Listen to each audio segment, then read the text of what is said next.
La iglesia de San Andrés se erige en el centro histórico de Calatayud y al comienzo de su célebre judería.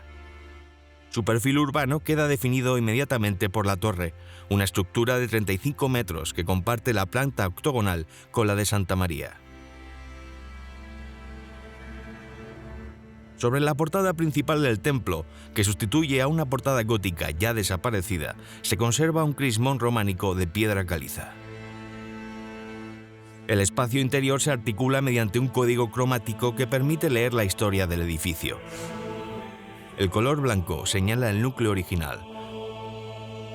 En las zonas pintadas en granate, observamos bóvedas de crucería simple que reemplazaron a la techumbre de madera original tras la devastación de la Guerra de los Dos Pedros.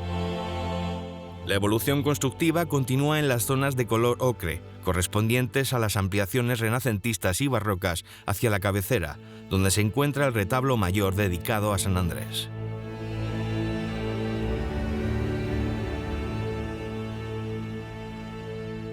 Como curiosidad, el templo alberga 2 Cristos mexicanos realizados en pasta de maíz.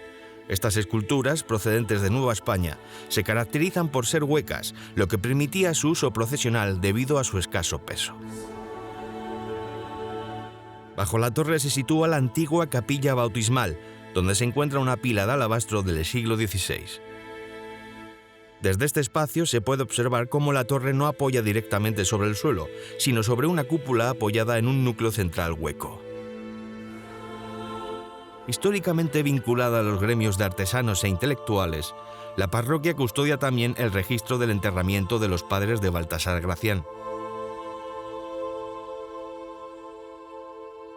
Esta unión entre su legado social y sus detalles arquitectónicos convierten a San Andrés en un lugar esencial para entender la evolución del mudéjar bilbilitano.